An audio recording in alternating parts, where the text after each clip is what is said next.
Hello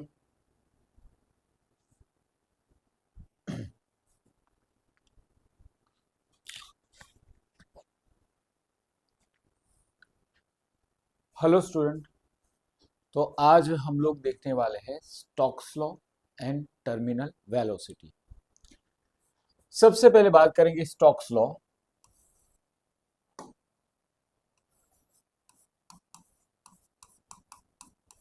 Stokes law क्या होता है, राइट?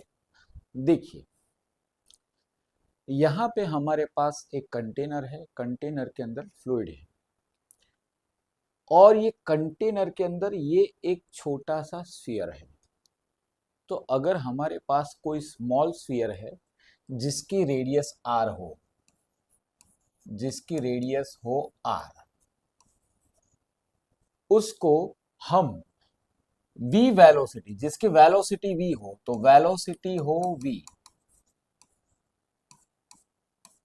और वो जो मीडियम में ट्रैवल कर रहा है वो मीडियम की coefficient of viscosity, coefficient of viscosity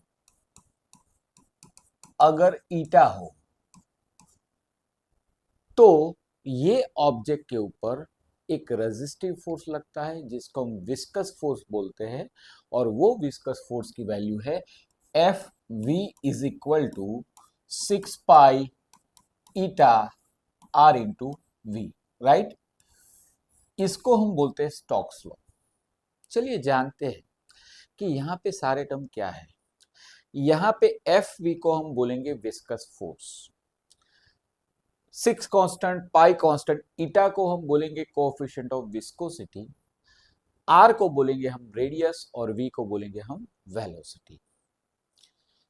अब ये स्फीयर अगर ऐसे फ्लूइड के मीडियम में अगर फ्लो हो, मतलब गिर रहा है, मोशन कर रहा है, तो ये फोर्स क्यों लगता है, पहले ये जानते हैं, राइट? देखिए, यहां पे क्या होता है, जैसे ही ये स्फीयर यहां से नीचे आएगा, यानी जैसे इसको हम यहां ऊपर से छोड़ेंगे वो नीचे आएगा, तो क्या होगा, जो भी फ्लूइड मॉलिक्यूल ये स्फीयर के कांटेक्ट में होंगे, वो स्फीयर जितनी वेलोसिटी से नीचे जाएंगे। अब क्या होगा कि ये वाला जो नजदीक का लेयर है उनकी वेलोसिटी ज्यादा होगी। अब एग्जैक्टली उसका एडजेसेंट लेयर यानी इसकी हम बात करें, तो वो तो डायरेक्टली स्फीयर के कांटेक्ट में है नहीं, तो उसकी वेलोसिटी थोड़ी कम होगी। जैसे जैसे दूर जाएंगे तो वेलोसिटी कम होती जाएगी दोनों साइड। यस और नो?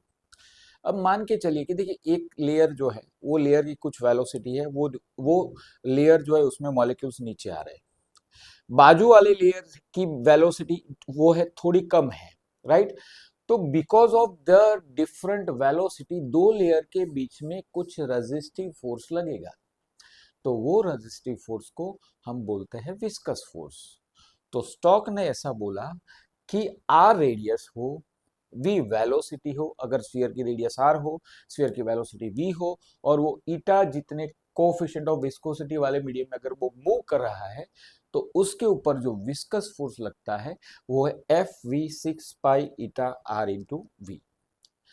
अब यहां पे एफ वी हमने क्यों लिखा है? सबसे पहली बात ये, क्योंकि ये डिपेंड कर रहा है सिर्फ और सिर्फ वेलोसिटी पे, इसीलिए हमने एफ वी लिखा है।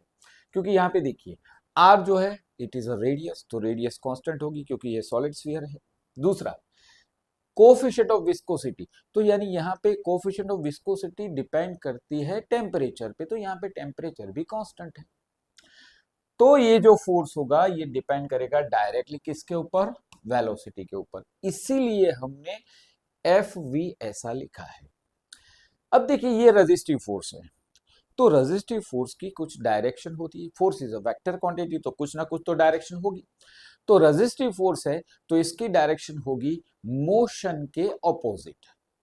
तो ये स्फीयर नीचे आ रहा है, यहां से स्फीयर नीचे आ रहा है, तो मोशन के ऑपोजिट, यानी इसकी जो डायरेक्शन होगी इट इज होगी opposite to the motion, opposite to motion, right? चलिए, तो ये बात हो गई स्टोक्स लॉ की। अब बात करना है टर्मिनल वेलोसिटी।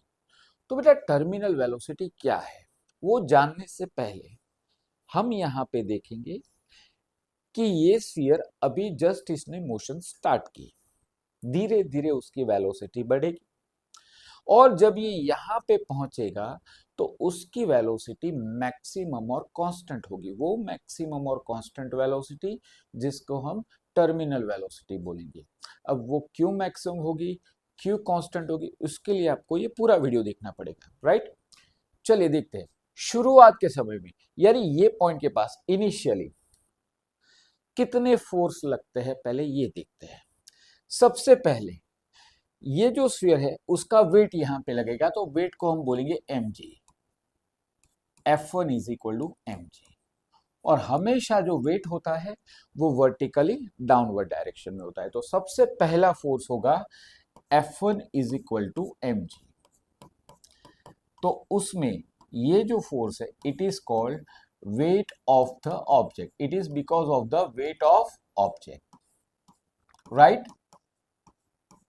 दूसरी बात, जब भी ये स्फीयर यानी कोई भी सॉलिड ऑब्जेक्ट जब लिक्विड मीडियम में मूव करता है, यानी लिक्विड में कोई भी सॉलिड ऑब्जेक्ट को रखते हैं, तो वो सॉलिड ऑब्जेक्ट के ऊपर एक फोर्स लगता है जिसको बोलते हैं ब्यूएंट फोर्स। आपने छोटे स्टैंडर्ड में सुना होगा। अब ब्यूएंट फोर्स एग्जैक्टली होता क्या है, मैं आपको बताऊं कि जैसे ही कोई भी वेल हो यानी कोई भी कुआं हो उसके अंदर से हमको पानी निकालना हो, तो हम रोप खींचेंगे, बकेट ऊपर आएगा। जब तक जो बकेट होगा वो पानी के मीडियम के अंदर होगा तो तब हमको वो थोड़ा लाइट फील होगा, जैसे ही वो उससे बाहर आएगा तो वैसे हमको थोड़ा हैवी फील होगा। मतलब लाइट और हैवी क्यों फील होता है, क्योंकि जब भी कोई भी सॉलिड ऑब्जेक्ट लिक्विड मीडियम में होता है तो उसके ऊपर वेट के ऑपोजिट में एक फोर्स लगता है, उसको बोलते हैं ब्यूएंट फोर्स, राइट। तो ब्यूएंट फोर्स की बात करते हैं, तो सेकेंड फोर्स जो लगता है वो होता है ब्यूएंट फोर्स। तो ब्यूएंट फोर्स को हम लिखते हैं m0g। m0g ये किसकी डायरेक्शन में होता है, तो ग्रेविटेशन फोर्स या वेट से ऑपोजिट, तो दूसरा फोर्स होगा ब्यूएंट फोर्स, तो उसको बोलेंगे F2। F2 is equal to m0 into ji.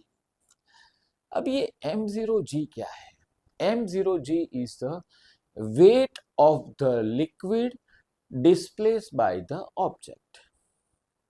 Sir ये क्या है, weight of the liquid displaced by the object. देखिए अब छोटे थे तब एक कहानी आपने सुनी होगी कि एक कौवा था, उसको पानी पीना था, तो जार में पानी था बट पानी की डेप्थ बहुत ज्यादा थी, वो पहुंच नहीं पाता था। तो फिर उसने क्या किया, तो उसने कुछ पत्थर डाले तो पानी जो है वो ऊपर आया और वो उसने पानी पिया, कौवा चला गया।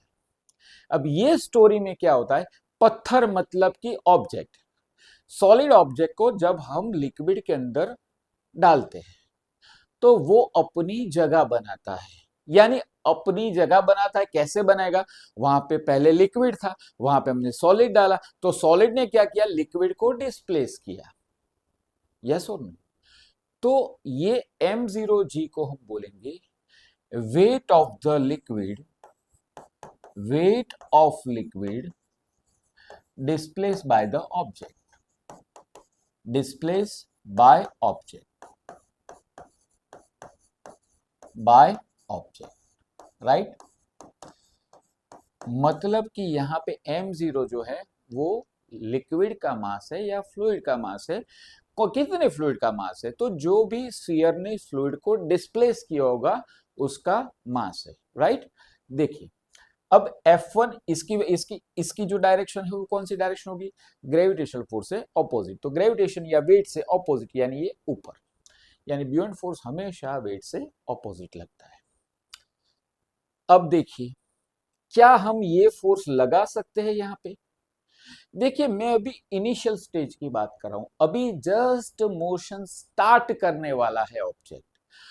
तो अगर ऑब्जेक्ट जस्ट मोशन स्टार्ट करने वाला है तो उसकी वेलोसिटी यहां पे 0 होगी। तो अगर यहां पे वेलोसिटी 0 है तो ये फोर्स नहीं लगेगा, क्योंकि अगर वेलोसिटी 0 रखो तो एफ का आंसर होगा 0, तो यहां पे ये फोर्स नहीं लगेगा, राइट। तो ये कंडीशन में सिर्फ दो फोर्स लगते हैं, एक होता है वेट जो वर्टिकली डाउनवर्ड और दूसरा होता है ब्यूएंट फोर्स। ब्यूएंट फोर्स क्या होता है कि wait of the liquid displace by the object. चलिए ये केस में रिजल्टेंट फोर्स फाइंड करते हैं। तो resultant force F is equal to कितना होगा। जनरली कोई भी क्वांटिटी अगर हम टोटल मारे तो हम एड ही करते हैं, but force is a vector quantity, तो उसकी डायरेक्शन के हिसाब से हमको एडिशन करना है। तो दोनों की डायरेक्शन अपोजिट है। F1 जो है वो डाउनवर्ड है, F2 जो है वो अपवर्ड है। अब हमेशा दोस्तों ये लेना है कि मोशन की डायरेक्शन वाले फोर्स हमेशा पॉजिटिव होते हैं, ऑपोजिट टू दैट नेगेटिव होते हैं। तो यहाँ पे मोशन की डायरेक्शन वाला फोर्स कौन सा है, F1। तो F1 को हम पॉजिटिव लेंगे, F2 को लेंगे हम नेगेटिव, राइट। चलिए यहाँ पे F1 जो है उसकी वैल्यू है mg, तो F1 इक्वल टू mg, और F2 जो है वो m0g। ठीक है। चलिए अब मास मतलब क्या होता है, मास मतलब वॉल्यूम इनटू डेंसिटी। तो यहाँ पे स्फीयर, यहाँ अगर मैं ऑब्जेक्ट की बात करूं तो ऑब्जेक्ट स्फीयर है, तो स्फीयर का मास क्या होगा, तो स्फीयर का पहले वॉल्यूम क्या होगा, 4/3 pi r cube into rho, where r is the radius of the sphere and rho is the density of the sphere into g। तो यहाँ पे हम F1 की वैल्यू यानी mg की वैल्यू रखें 4/3 pi r cube rho into g minus, यहाँ पे m0g क्या रखें, m0 मैंने आपको पहले ही बोला, it is the mass of the liquid displace by the object. तो मास मतलब वॉल्यूम इंटू डेंसिटी, तो मास मतलब volume into density, v into rho 0 into g. ये जो डेंसिटी है किसकी होगी, तो जाहिर सी बात है ये डेंसिटी होगी लिक्विड की, और ये वॉल्यूम किसका होगा, तो वॉल्यूम भी होगा लिक्विड का। अब क्वेश्चन ये है कि कितना वॉल्यूम ऑब्जेक्ट डिस्प्लेस करेगा। तो जितना वॉल्यूम ऑब्जेक्ट का होगा वो उतने ही वॉल्यूम को डिस्प्लेस करेगा। तो यानी ये जो वॉल्यूम होगा वो हम वॉल्यूम ऑफ द ऑब्जेक्ट ले सकते हैं, सिमिलर ले सकते हैं। तो वॉल्यूम मतलब 4/3 पाई r क्यूब रो 0 इंटू जी, राइट। तो यहां पे अगर हम m0g की वैल्यू डाल दे तो ये होगा 4/3 पाई r क्यूब रो 0 इंटू जी, और F मतलब मास इंटू एक्सेलरेशन, F मतलब होगा मास इंटू एक्सेलरेशन। चलो मास की वैल्यू क्या है बेटा, मास की वैल्यू है 4/3 पाई r क्यूब रो, तो उसकी वैल्यू यहां पे डाल देते हैं, तो 4/3 pi r cube rho into a equal to 4/3 pi r cube g common rho minus rho 0। अब आप देखिए यहाँ पे क्या क्या कैंसिल होगा, यहाँ पे 4/3 कैंसिल होगा, यहाँ पे पाई भी कैंसिल होगा, राइट, यहाँ पे r क्यूब भी कैंसिल होगा। तो यहाँ पे जो एक्सेलरेशन मिलेगा ये एक्सेलरेशन होगा रो माइनस रो 0 इंटू जी अपॉन ये रो नीचे जाएगा रो। तो ये जो फॉर्मूला होता है ये होता है इनिशियल एक्सेलरेशन का। किसका फॉर्मूला बेटा, इनिशियल एक्सेलरेशन का। तो यानी सबसे पहले हमने इनिशियली ये बात की कि ये पॉइंट पे क्या होता है। तो ये पॉइंट पे हमको पता है कि दो फोर्स ही लगते हैं, एक होता है वेट, दूसरा होता है ब्यूएंट फोर्स। यहाँ पे F लगता नहीं है क्योंकि ये इनिशियल स्टेज की बात है। तो इनिशियली जो एक्सेलरेशन होगा ऑब्जेक्ट का वो होगा a equal to rho minus rho 0 into G divided by rho. उसमें रो जो है it is a density of object, rho 0 density of fluid, g acceleration due to gravity and a for initial acceleration, right। अब मैं ये point की बात कर रहा हूं, यहां पे क्या होगा, मान के चलो यहां वेलोसिटी v जितनी हो चुकी है, बढ़ के कितनी हो चुकी है v, पहले 0 थी अब बढ़ के कितनी हो चुकी है v, राइट। तो यहाँ पे कितने फोर्स, देखिए यहाँ पे वेट तो लगेगा, जो वेट होगा वो डाउनवर्ड डायरेक्शन में F1, बुओयंट फोर्स होगा वो अपवर्ड डायरेक्शन में F2। बिकॉज ऑफ यहाँ पे वेलोसिटी 0 नहीं है इसलिए ये फोर्स भी लगेगा, इसको बोलेंगे विस्कस फोर्स। तो ये फोर्स कौन सी डायरेक्शन में लगता है, ऑपोजिट टू द मोशन। यहाँ पे ऑब्जेक्ट कहाँ जा रहा है, नीचे आ रहा है, तो नीचे आ रहा है तो ये ऑपोजिट टू द मोशन यानी ये होगा अपवर्ड डायरेक्शन, तो ये होगा Fv।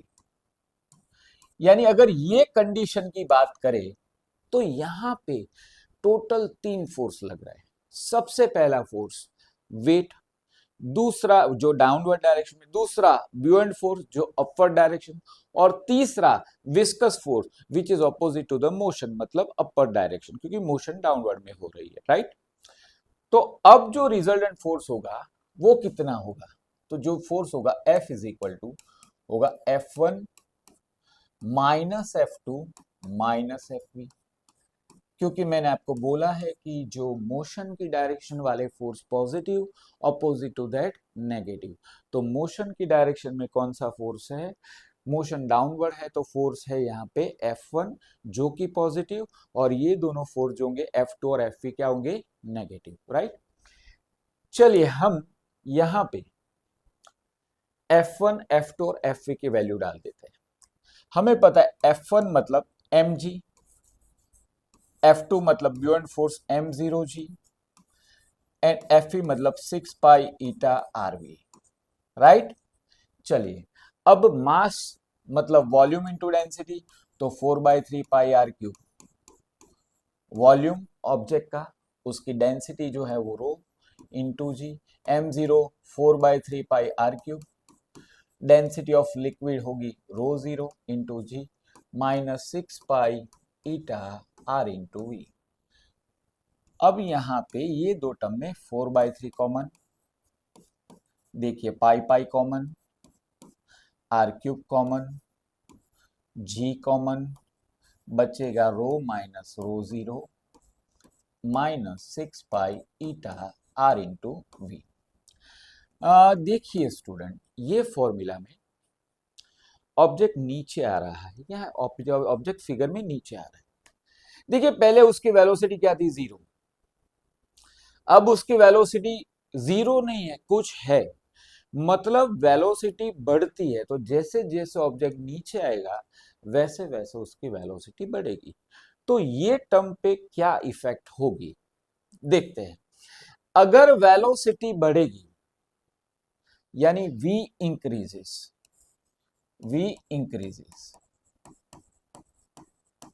वेलोसिटी बढ़ती है तो ये वाला टर्म बढ़ेगा।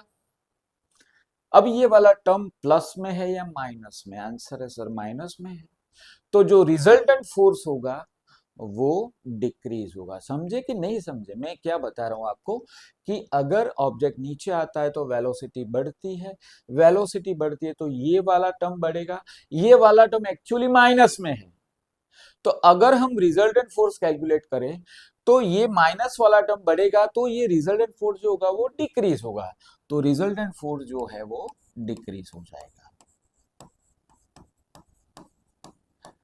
अब देखिए वेलोसिटी बढ़ेगी और बढ़ेगी, रिजल्टेंट फोर्स और कम होगा, वेलोसिटी और बढ़ेगी, रिजल्टेंट फोर्स और कम होगा। अगर वेलोसिटी मैक्सिमम हो गई,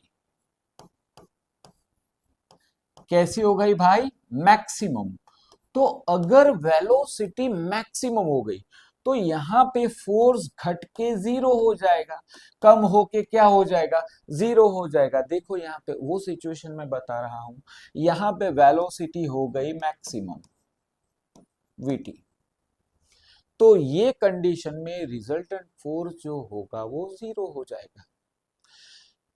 अब रिजल्टेंट फोर्स जब 0 होता है तो क्या होता है, तो याद करिए न्यूटन्स फर्स्ट लॉ, अगर नेट फोर्स 0 है तो स्टेशनरी ऑब्जेक्ट स्टेशनरी रहेगा, और जो ऑब्जेक्ट कुछ वेलोसिटी से मूव कर रहा है वो वही वेलोसिटी से अपनी मोशन कंटिन्यू करेगा। तो यहाँ पे तो जीरो तो है नहीं, यहाँ पे वेलोसिटी हो गई वीटी मैक्सिमम। अब नेट फोर्स जीरो होगा, नेट फोर्स मतलब एक फोर्स F1 था, वो किसको बैलेंस करेगा, F1 F2 और Fv दोनों को बैलेंस करेगा, मतलब कि नेट फोर्स जीरो हो गया। तो अगर जब नेट फोर्स जीरो होता है तो अगर कोई ऑब्जेक्ट स्टेडी है तो स्टेडी रहेगा, और कोई ऑब्जेक्ट v वेलोसिटी से मूव कर रहा है तो वो मूव करेगा सेम वेलोसिटी। तो यहाँ पे वही हो रहा है दोस्तों कि यहाँ पे ऑब्जेक्ट अब इतनी ही वेलोसिटी से मूव करेगा, यहां से आगे इसकी वेलोसिटी बढ़ेगी नहीं। यस और नो? ये जो मैक्सिमम और कांस्टेंट वेलोसिटी है इसको हम बोलते हैं टर्मिनल वेलोसिटी। तो टर्मिनल वेलोसिटी अगर डिफाइन करनी हो तो कैसे करें? टर्मिनल वेलोसिटी में क्या होता है कि when resultant force acting on the object, यानी net force acting on the object becomes zero, then velocity of the object becomes maximum and constant. That maximum constant velocity उसको हम बोलेंगे टर्मिनल वेलोसिटी, राइट। तो यहाँ पे ये जो terminal velocity और फोर्स की वैल्यू अगर मैं ये इक्वेशन में डाल दूं तो यहाँ पे मुझे क्या मिलेगा, तो देखिए आप F में जीरो लेता हूं, ये 4/3 pi r cube g rho minus rho zero minus 6 pi eta. देखिए अब v की जगह पे हमें लेना है vt जो कि टर्मिनल वेलोसिटी है, राइट।